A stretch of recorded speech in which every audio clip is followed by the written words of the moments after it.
Company का report of share holders file नहीं की, दैट ये भी कंपनी लॉ में अपराध है। और वो कहते हैं rupees in 1000 gross income in 2005-2006 is 41.65 lakhs, नहीं 41.65 thousand, and 2004-5 में 23,019 23.19 thousand। ओके, बहुत अच्छा। अब इस कंपनी का ओनर उस समय और अभी भी आखिर तक राहुल गांधी 82% उसका शेयर था। अब चेंज करो पेज 8 में।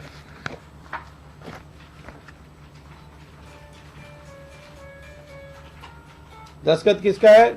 राहुल गांधी और मनोज मुट्टू। उसमें लिखा है कि earnings in foreign exchange on FOB basis और रुपीज लैक्स 41.65 लैक्स एंड 23.19। वहां 1000 लिखा है, यहां लैख लिखा है। असली क्या है? सो फॉल्स कंपनी अकाउंट्स दिया है उन्होंने। ये दोनों कह करके पता नहीं किस बात से बचने चाहते थे, लेकिन फॉरेन एक्सचेंज मिली, रिजर्व बैंक का परमिशन नहीं, कंपनी को रिजर्व बैंक का परमिशन नहीं। और आखिर में जैसे मैंने पेज 9 पढ़ाया, उसमें आप आखिर में जाइए,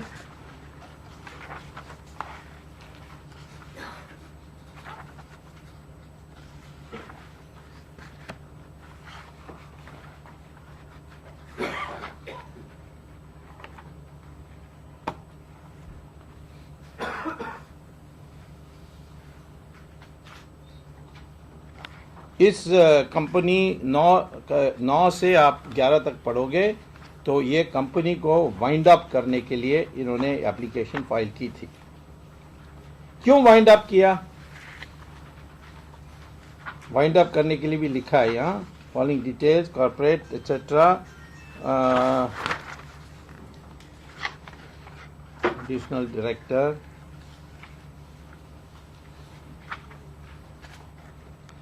we have no dues nothing बोल के, details assets बोल के,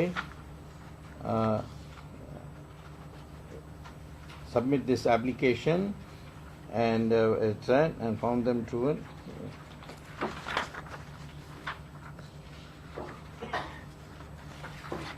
अभी बताता हूँ कौन से पेज में ये किया।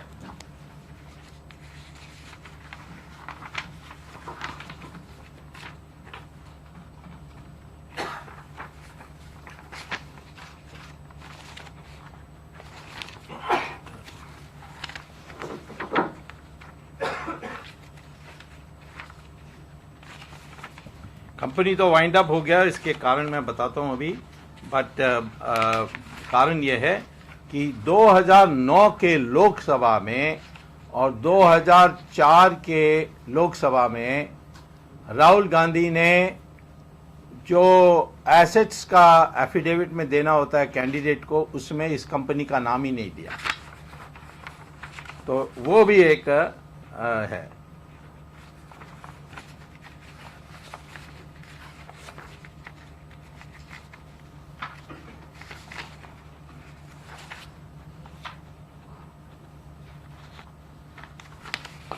एनीवे ये जो है ये वाइंड अप के लिए है।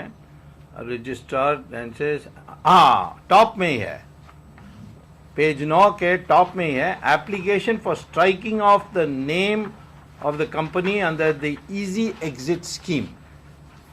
ये कंपनी खत्म है, नहीं है। और ये जल्दबाजी इसीलिए हुई कि उस समय मैंने बयान दिया था कि ये राहुल गांधी का एक कंपनी है बैकअप्स, ये क्या कर रही है। क्योंकि मुझे पता लगा कि राहुल गांधी का एक फॉरेन बैंक अकाउंट है ज्यूरिक में, उसका नाम है पिक्टेट बैंक, PICTET। आप इंटरनेट में जाओगे और गूगल में पिक्टेट बैंक ज्यूरिक लिखोगे तो पूरा उसका कंपनी कहाँ है, तो इसका एड्रेस क्या है, ये सब मिल जाएगा। और इसमें मैंने अप्लाई किया है स्विट्ज़रलैंड गवर्नमेंट से कि भाई ये जो सारा पैसा है ये तो कुछ कमाता नहीं है, ये तो वैसे पढ़ाई भी इसका ज़ीरो है, तो क्या कमा सकता है, तो लगभग कुल मिलाकर वो बुद्धू है। तो इसीलिए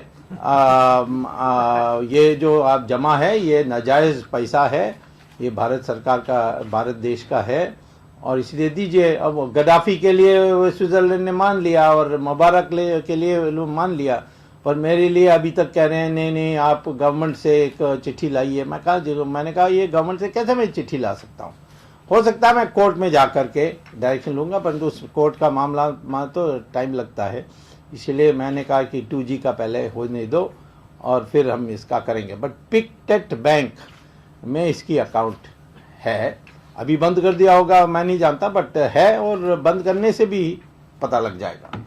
तो ये कंपनी ये है। तो इसमें से क्या बनती है, नंबर 1 इसने फॉरेन एक्सचेंज कमाया, और सारा पैसा जो कमाया है वो फॉरेन एक्सचेंज है। अब वो 41 लाख है या 41,000 है, इसका भी किसी को पता नहीं। दूसरा है कि उन्होंने रजिस्टर्ड ऑफिस सरकारी कोठी दिखाई है, दैट इज इलीगल। कैसा पता है मुझे इलीगल, एक बार नवंबर 1974 में मैंने पार्लियामेंट में खड़े होकर कहा कि सोनिया गांधी इंश्योरेंस की बेनामी एजेंट है, माने वो उसको ओरिएंटल फायर इंश्योरेंस, ये सारा पब्लिक सेक्टर इंश्योरेंस कंपनी ने उसको एजेंट बना दिया, और वो कोई काम नहीं करती थी। पहले वो विदेशी थी उस समय, इटालियन, तो under foreign exchange regulation act वो बन नहीं सकती थी। दूसरा है कि उसने एड्रेस दिया 1 सफदरजंग रोड, जो इंदिरा गांधी का प्रधानमंत्री का कोठी था, वो भी इलीगल था। तीसरा, उसने प्रधानमंत्री की ऑफिस में जो भी कर्मचारी थे सबको उसने उसका इंश्योरेंस कटवाया, तो ये तो दुरुपयोग है पद का। तो मैंने खड़े होकर कहा, उन दिनों में हम थोड़ा ज़्यादा दयालु थे, तो मैंने इंदिरा गांधी को कहा कि इसको इस्तीफा देने बोलो, नहीं तो मैं कोर्ट में पुलिस स्टेशन में जाकर कंप्लेंट डालूंगा। इंदिरा गांधी नेचुरली चिड़ी, वो वैसे पहले से भी चिड़ी हुई थी, तो बहुत चिड़ी, और फिर दूसरे दिन उसने कहा कि सोनिया गांधी ने भूल से, गलती से बन गई, और अब उसने इस्तीफा दे दिया। आपको चाहिए तो नवंबर 19 का इंदिरा गांधी का जन्मदिन था वो, 1974 का आप राज्यसभा का प्रोसीडिंग्स देखेंगे तो सारा विवरण क्वेश्चन आंसर में, क्वेश्चन आवर में मिल जाएगी आपको। तो ये इसकी आदत है ऐसा कि सरकार की पद को दुरुपयोग करना, सरकार का कोठी को दुरुपयोग करना। तो पहले ये, और ये पारिवारिक बीमारी है लगता है, और इसने सरकारी कोठी का दुरुपयोग किया। दूसरा, उसने ROC को अकाउंट्स ने फाइल किया, फिर झट से उन्होंने 2011 में सब पुरानी फाइल की, और इसको क्लोज डाउन करने के लिए भी एप्लीकेशन फाइल की, प्रियंका को एडिशनल डायरेक्टर बना करके। सो ये अनेक फ्रॉड हैं, इस पे हम तो कहते हैं प्रोब करो, इन्वेस्टिगेशन करो। मैं वैसे मोइली को लिखने वाला हूं कि ये सारा कंपनी लॉ का फ्रॉड है। इसमें वैसे उनको इस्तीफा देना चाहिए, सबको पार्लियामेंट से त्याग पत्र देना चाहिए, पार्लियामेंट को ही झूठ बोल दिया। परंतु हम कहते हैं ये तो इतनी बेशर्म है, ये तो कभी इस्तीफा देने वाले नहीं है, तो हम इनको प्रोसिक्यूट करेंगे। तो मैं चेतावनी देता हूं, या आप खुलासा करिए इस पर, वरना मैं कोर्ट में जाकर केस डालूंगा। ओके, पहली बात यह है, फिर दूसरी बात भी कह दूंगा, दूसरा भी, और उसके बाद आप सवाल कुछ भी पूछ सकते हैं। दूसरा है, वो शुरू होती है पेज मेरे ख्याल 11 के बाद।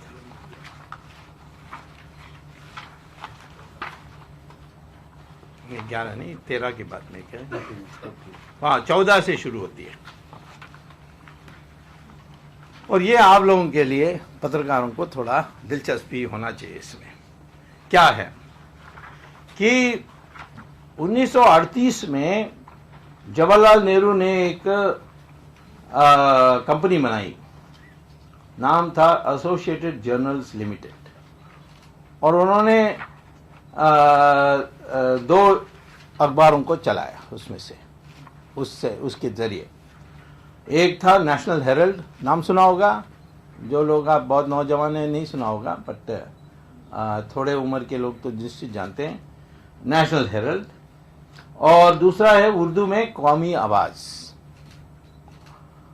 अब दोनों नहीं चल रहे हैं, लेकिन आजादी प्राप्त करने के बाद ये जो ऑफिस है Herald house, 5A Bahadur Shah Zafar मार्ग, यहाँ टाइम्स इंडिया भी है, इंडियन एक्सप्रेस भी था, पता नहीं है कि नहीं, अनेक अखबारों हैं, सबको स्पेशल अलॉटमेंट कंसेशनल बेसिस पर अलॉट करके आज वो नेशनल हेरल्ड हाउस का कीमत है 600 करोड़।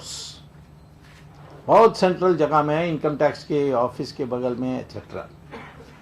तो ये पहला देखो पेज 14 में, एसोसिएटेड जर्नल्स लिमिटेड, मिल गया?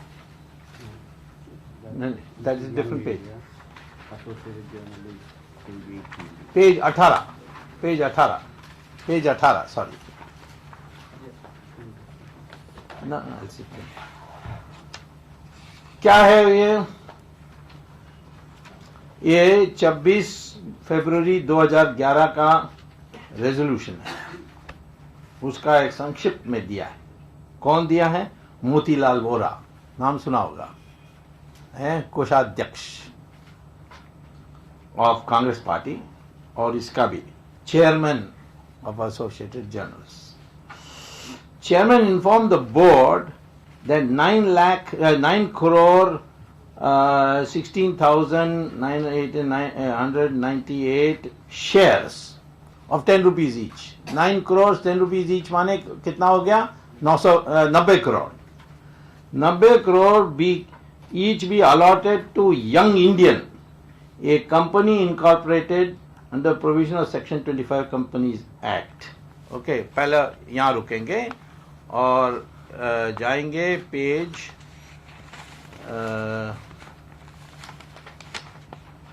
what is the last page of that? This one? No, not this page. This is what for? This must be 20 or something, no? All right, let me see. What number? This is 14? Yes. Okay. Next is 15. Next is 15. Very important. So next is 15. 15 में ये young Indian का है 15, ठीक है ना? 15 देख लिया? अब यंग इंडियन, तो ये यंग इंडियन को इन्होंने दे दिया। और कौन है उस मैनेजिंग कमेटी में? सोनिया गांधी, राहुल गांधी, मोतीलाल वोरा, ऑस्कर फर्नांडिस, सुमन दुबे, वो तो उनके साथ ही घूमते रहता है, और ये सैम पिट्रोडा, उसका असली नाम सत्यन है, पता नहीं सैम क्यों कहता है, कोई गलतफहमी भी सोच लें उस क्रिश्चियन है और उससे ज़्यादा भाव दें सोनिया गांधी, पता नहीं क्या। एनीवे, बट करता था तो सोनिया गांधी, राहुल गांधी, इनका कंपनी जो अभी फिलहाल बनी 2011 में, और वो क्या कहते हैं कि allotted to Young Indian, a company incorporated etc. in consideration of the extinguishment amount of 90 crores. अच्छा, 90 crores due to Young Indian under loan facility available by the company. कौन सा company? Young Indian company from All India Congress Committee. अरे rule है income tax का कि political party कर्जा नहीं दे सकती, पॉलिटिकल पार्टी किराए में नहीं दे सकती अपनी पार्टी की ऑफिस को। सो ये सारा रूल को तोड़ करके कांग्रेस पार्टी ने 90 करोड़ रुपया जो घाटा था इस नेशनल हेराल्ड का, उसको देख करके इन्होंने क्या खरीद ली? 600 करोड़ रुपए का बिल्डिंग नेशनल हेराल्ड, 600 करोड़ का building. And all benefits thereafter subsequently transferred by All India Congress Committee in favor of Young Indian।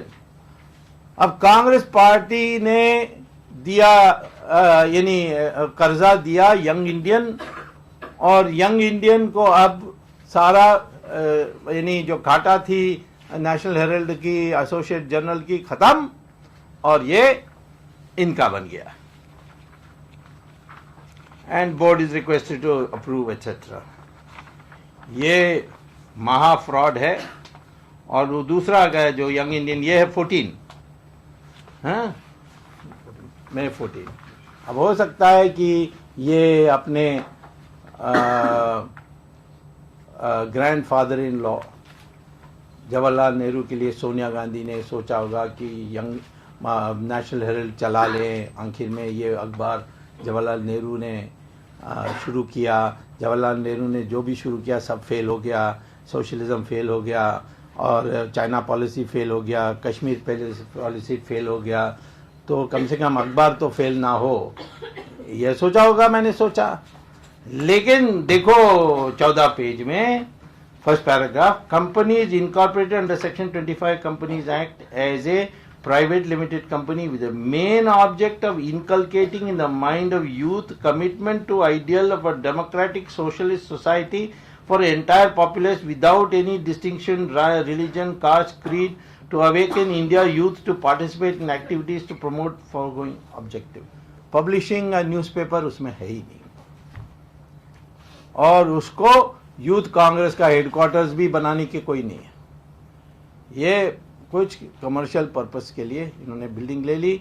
Land allotment हुई थी न्यूज़पेपर के लिए, नॉन प्रॉफिट एक्टिविटीज़ इसके लिए, अब यानी न्यूज़पेपर एक्टिविटीज़ इसके लिए, अब ये सब को तोड़ करके इन्होंने हड़प कर लिया है इसका। ये भी क्रिमिनल केस बनती है, फ्रॉड बनती है, 420 बनती है, बहुत कुछ बनती है।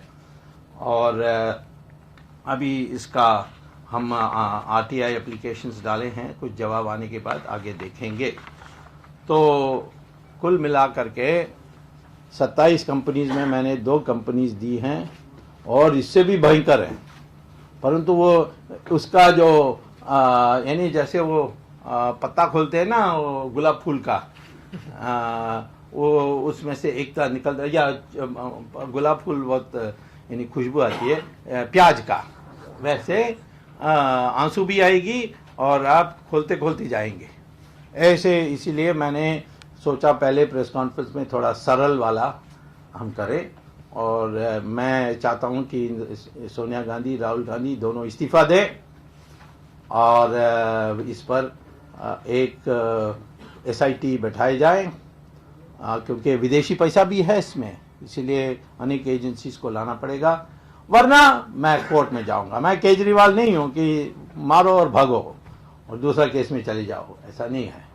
तो हम इसमें पूरी तरीके से आखिर तक इसको ले जाएंगे। जो सोनिया गांधी का तो बड़ा इतिहास है चोरी करने का। पहले इंश्योरेंस एजेंट का चोरी किया, फिर मारुति का टेक्निकल डायरेक्टर बन के चोरी किया। उसमें गुप्ता कमीशन जो बैठी थी उन्होंने उनको दोषी ठहराया, परंतु इंदिरा गांधी वापस पावर में आ गई तो सारा रिपोर्ट दब गया। फिर उसने झूठे तरीके से वोटर बन गई जब वो सिटीजन थी। राहुल गांधी जब पैदा हुआ उसको इटालियन सिटीजन बना दिया, किसी को बताया नहीं। कल वो उसकी मिनिस्टर बनने की बात आएगी, पता नहीं वो कल बनेगा कि नहीं बनेगा, तो फिर हम चिट्ठी लिख देंगे प्रेसिडेंट को कि ये तो इटालियन सिटीजन है, जब पैदा हुआ उसी समय बन गया था इटालियन सिटीजन। तो इस तरीके से सारे मिलाकर के सबसे महाभ्रष्ट परिवार है ये, और इसका पोल खोलने का प्रक्रिया आज से हमने अहमदाबाद में शुरू किया।